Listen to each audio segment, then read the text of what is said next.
আসসালামু আলাইকুম। আমার আজকের রেসিপি নারকেলের পুর ভরা চুই পিঠা। এটা তৈরি করা যেমন সহজ আর সেই তুলনায় খেতে হয় ভীষণ মজার। পরিবারের সবাইকে খুশি করতে এই পিঠাটা অবশ্যই বানাবেন আসছে শীতে। মজাদার এই পিঠাটা বানানোর জন্য এখানে নিয়েছি 1 কাপ পানি আর 1/4 টিস্পুন লবণ। নেড়েচেড়ে এটাকে জাল করে বলক তুলে নিব। বলক চলে আসার পরে এখানে দিয়ে দিচ্ছি 1 কাপ চালের গুঁড়া। চালের গুঁড়াটা দিয়ে ভালো করে নেড়েচেড়ে মিশিয়ে নিব আর এটাকে সিদ্ধ করে নিব। নরম সফট করে সিদ্ধ করে নিতে হবে। এই তো সিদ্ধ করে নিয়েছি। এখন এটাকে আমি 10 মিনিটের জন্য ঢেকে রাখবো। 10 মিনিট পরে এই যে ঢাকনাটা সরিয়ে একটা প্লেটের উপর নিয়েছি। 1 চামচ ঘি দিয়ে এখন ভালো করে এটাকে মথে নিব।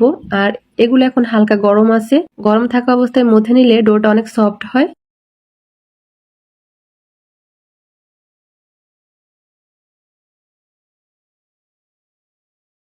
সফট করে মথে নিয়েছি। এই যে এখন পিঠেগুলো বানিয়ে নিব। এখানে নিয়েছি নারকেল আর খেজুরের গুড়ের পুর। এটা বানানোই ছিল। খেজুরের গুড় আর নারকেল জাল করে নিয়েছি। এখন পিঠেগুলো বানিয়ে নিচ্ছি।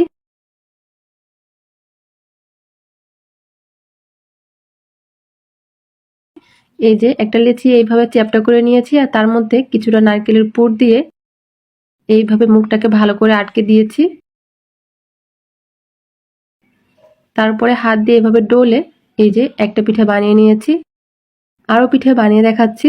এই যে এই পিঠেগুলো বানানো সব থেকে সহজ, যে কেউ বানাতে পারবেন আর এই পিঠাটা খেতে খুবই মজার হয়।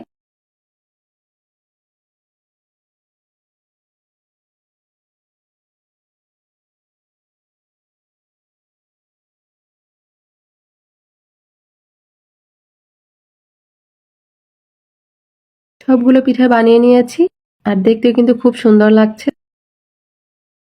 এখানে কড়াইয়ে নিয়েছি হাফ কেজি লিকুইড দুধ। এখানে দিয়ে দিচ্ছি 1/4 কাপ চিনি। মিষ্টিটা যার যার পছন্দ মতো দিতে পারেন। এখন এটাকে জাল করে বলক তুলে নিব। যেহেতু পিঠের মধ্যে মিষ্টি দেওয়া আছে তার কারণে মিষ্টিটা একটু কমই দিবেন, তাহলে খেতে ভালো লাগবে। বলক চলে আসার সাথে সাথেই পিঠেগুলো দিয়ে দিব। জাল করে দুধটা ঘন করতে যাবেন না, তাহলে কিন্তু পিঠাটা ভালো করে রান্না হবে না। পিঠেগুলো দিয়ে চুলার আঁচ মিডিয়ামে রেখে এখন এটাকে রান্না করে নিব আর ঢাকনা দিয়ে ঢেকে রাখবো। একটু পর পর ঢাকনা সরিয়ে হালকা হাতে এইভাবে নেড়ে দিব।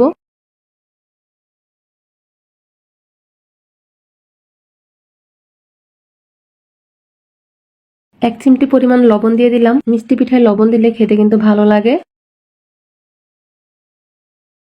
6-7 মিনিট ধরে পিঠাগুলোকে রান্না করে নিয়েছি। এখানে আমি 1 চামচের মতো নারকেলের পুর দিয়ে দিচ্ছি। এটা দিলে খেতে আরো ভালো লাগবে। চাইলে কিন্তু ফ্রেশ নারকেলও দিতে পারেন।